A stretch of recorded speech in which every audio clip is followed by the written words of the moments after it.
Welcome to the Podkey summary of Bring an LLM Provider to the Foundation Models Framework from WWDC 2026. Apple's doing something pretty practical with AI here. Instead of making developers pick one model stack and marry it forever, it's building a common way to talk to lots of models. The big idea is one protocol, one app-facing API, and then a mix of options underneath it, from fully local models on your device to Apple's private cloud, to outside providers like Anthropic, Google, and community models.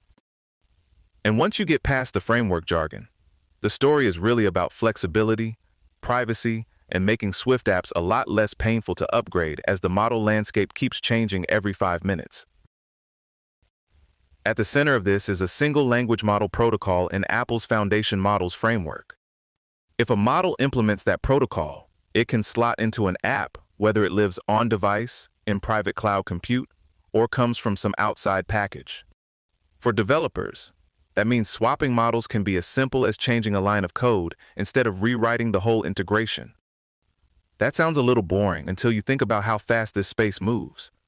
If a better model shows up next month, or a cheaper one, or one that's better for a very specific job, the app doesn't have to be rebuilt from scratch. Apple's clearly betting that protocol-first design is the only sane way to survive the model churn. Apple also says its rebuilt on-device system. Language model is smarter, follows instructions better, and can now take images directly in prompts. So the local model isn't just text in, text out anymore. It's becoming more meaningfully multimodal across iPhone, iPad, and Vision OS. The bigger point is privacy. That model runs entirely on the device, so user data stays local while the interaction gets richer than the previous generation. That's especially useful for things people want to feel immediate and private, which, honestly, is a pretty long list. For jobs that need more room to think, Apple's private cloud compute offers a 32,000 token context window plus built-in reasoning. So if the on-device model is the fast, private default, private cloud compute is the heavier-duty option when an app needs more context or more throughput. Apple's message is that the privacy bar stays high even in the cloud, thanks to its attestation system and fraud signal infrastructure. But it's also pretty clear about the distinction. Local processing stays local, and cloud processing still means data is leaving the device, so developers need to explain that to users plainly. Apple isn't trying to make its own models the only game in town here. Through MLX integration, Swift developers can tap into thousands of models from the MLX Community Hub on Hugging Face just by providing a model identifier. The framework handles downloading, caching, and execution in the background, which is the kind of convenience that saves people from an afternoon of unnecessary suffering. On top of that, Anthropic and Google are planning Swift packages for Claude and Gemini. That matters because it makes those models feel native inside the same ecosystem instead of bolted on from the outside. And more broadly, it shows Apple wants a marketplace of language model packages where developers can choose based on cost, speed, capability, or platform needs. The language model protocol defines the capabilities, configuration, and an executor that streams results back into a session. In plain English, every provider has to present the same basic shape to the app. That means a developer can build one generic chat UI, one tool calling layer, one session flow, and then swap backends without changing that surface. Apple's also open sourcing the framework and supporting Linux, which is a pretty deliberate nudge toward server-side Swift, not just apps on Apple devices. There are a couple of practical details in this framework that are easy to overlook, but matter a lot in real use. One is executor caching. The framework keeps a single language model executor for each unique configuration. So if sessions use the same model settings, they can reuse the same executor instead of paying setup costs again. If the configuration changes, it creates a fresh executor, which keeps things isolated when they need to be.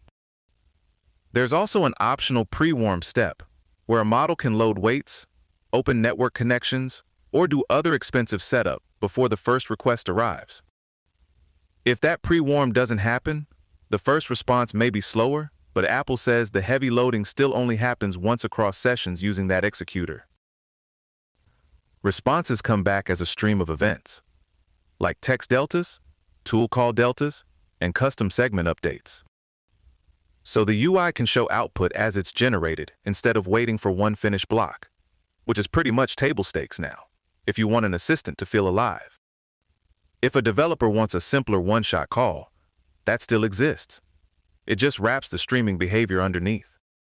Apple's also standardizing error handling with a language model error enum for common problems, like blowing past the context window, hitting rate limits, or getting a model refusal. Package authors can still define custom errors when needed, but the push is toward fewer mystery error codes and more predictable behavior across providers. And providers can attach metadata like tokens per second or time to first token, which gives apps type access to performance details instead of making developers guess why one model feels sluggish. Custom segments also leave room for new modalities like audio or video without breaking existing clients, which is a nice way to future-proof the system a bit. Apple is also sketching out how tool use should work in this ecosystem.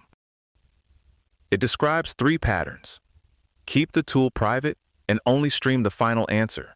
Attach metadata like citations alongside the text, or expose the full tool output through custom segments for a richer interface. That gives developers a practical menu for deciding how transparent or complicated they want the experience to be. On top of that, dynamic profiles are meant to help build agentic apps, basically multi-step workflows where the model can reason, call tools, and keep moving through a task. Because the protocol already supports tool calls and reasoning steps, developers don't have to invent all that orchestration themselves every time they want something more capable than a simple chatbot. There's a security angle here too, and Apple's being pretty opinionated about it. Instead of stuffing a raw API key into an app, package authors are encouraged to use a token provider callback or a sign-in flow, then store tokens securely in the keychain. Apple also recommends device attest, so services can verify that traffic is coming from a legitimate app and device. That won't magically solve abuse, but it does raise the floor, which is probably what you want when your app is forwarding expensive model requests. The overall picture is simple in a good way. Apple wants model choice to feel interchangeable, local AI to be genuinely useful, and cloud AI to come with clearer privacy and security guardrails. For developers, that could mean less glue code and fewer painful rewrites. For everyone else, it probably means the apps get smarter without every team having to reinvent the plumbing. And honestly, if the most exciting part of an AI framework is that it removes hassle, that might be a sign it's doing something right. This episode was generated by Podkey. Create your own at podkey.fm.